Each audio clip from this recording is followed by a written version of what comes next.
بقالي فترة بيجي في بالي كده سؤال، بحاول دايما ان انا ارد عليه او اشوف له اجابه مثلا تكون مقنعه بالنسبه لي، الا وهو هل فعلا في الحياه كل حاجه وحشه بتبعد عننا وبيحصل لنا الخير بس، ولا ممكن انت تفقد حاجه ممكن يكون لك فيها خير؟ للامانه انا مش هرد على السؤال ده من منظور الديني، لان انا برضه مش هفتي في حاجه زي ديت، ولكن انا هقول لك زي وجهه نظر كده انا خلقتها الفتره اللي فاتت دي، وهي ان انت دايما في اي قرار او في اي حاجه بتخشها، فرضا مثلا داخل وظيفه او داخل كورس او كده، فانت بتكون دايما بين اختيارين، مثلا يا يا لا. ففي حاله انت مثلا اخترت او ايوه، فهنا هيتخلق فرع جديد كده للزمن في كل النتائج المترتبه على القرار اللي انت خدته ده. في حاله ان انت خدت القرار التاني بتاع ان لا مش هروح مثلا الوظيفه ديت او مش هخش الكورس المعين ده، فهنا هيتخلق فرع مختلف تماما للزمن بيحصل فيه كل النتائج بتاعه القرار اللي انت خدته ده. طبعا انت كده كده بتتفرع في تفرع واحد بس، فانت مثلا لو قلت فانت حياتك بتكمل في الاتجاه ده،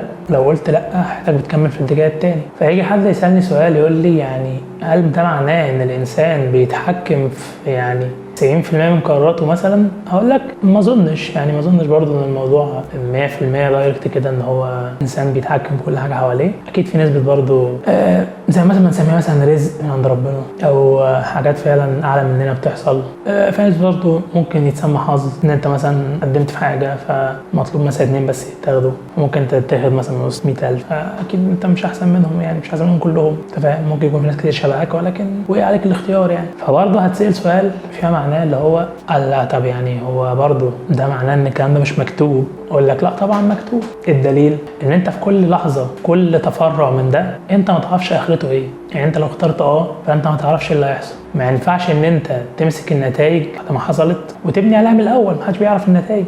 فالكلام اللي بقوله لك ده ما هو الا تحليل لبعض المواقف اللي عدت، لكن انت طول ما انت لسه ما عدتش بالموقف مش هتقدر تحكم ايه بالظبط اللي كان مكتوب. انت بتعرف بعد ما تحلل الموقف لما يعدي عليك بحلو وبمر وباي حاجه تقدر تحدد حاجه زي دي. فطبعا كله مكتوب، ولكن كونك انت مش عارف ايه بالظبط اللي مكتوب يخليك دايما ان انت اللي في ايدك القرار، تختار ولا تختار لا. وده اللي انا ممكن اطلع منه من كل التفكير والكلام اللي قلته في الفيديو دوت، هو ان انت تحسب خطواتك كويس، تعمل حاجه كده اسمها فيجن تقريبا، مش فاكر بالظبط كان اسمها ايه، بس اللي هي معناها ان انت تعيش نفسك في حاله ان انا لو اخترت الشيء ده، اخترت الاختيار ده، حياتي تبقى عامله ازاي. تبدا تتخيل، تبني مواقف، تبني ردود. فرضا لو انت مثلا هتتكلم مع حد ولا حاجه، فتبدا ان انت تخلق حاله ان انت لما تختار الاختيار ده ايه اللي هيتم، وتخلق حاله تانية وتختار الاختيار التاني ايه اللي هيتم. فلما انت تعمل حاجه زي كده تتوقع الاسوأ، تتوقع الاحسن، تتوقع العادي اللي حصل مثلا مع ناس غيرك في مواقف مشابهه.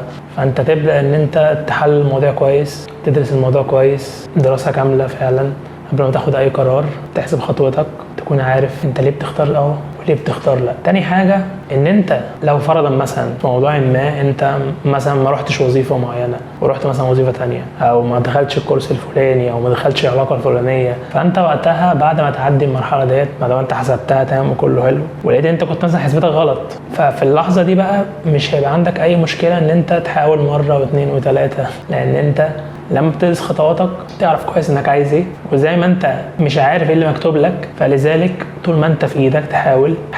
انت ما تعرفش المره الكام هتوصل لها، يمكن المره الجايه، يمكن المره اللي بعدها، ولكن لو انت قلت انا سايبها على ربنا، كلنا بنسيبها على ربنا. ولكن لو احنا قلنا انا سايبها على ربنا ومش هعمل، هي مش هتجيلك حاجه، عمرها ما تجيلك غير لما انت تقرب منها بايدك. غير كده مفيش حاجه هتحصل لك وانت قاعد لوحدك. يعني مستحيل تكون انت شخص مش مؤثر في حياتك وتستنى ان الحياه تضحك لك مثلا، مش هيحصل. حصلت مع ناس غيرك فدي بتكون يعني في سبيل بقى الصدف، الرزق، استثناء، عمرها ما كانت قاعده. ولكن دايما انت بنسبه 70% يا سيدي انت المتحكم في حياتك وانت المتحكم في قراراتك. فاحسبها صح، حاول تاني، حاول مره واثنين وثلاثه، طول ما انت في ايدك ان انت تحاول.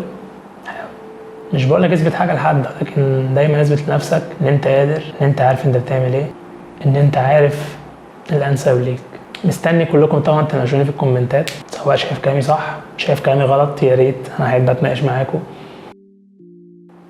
سلام.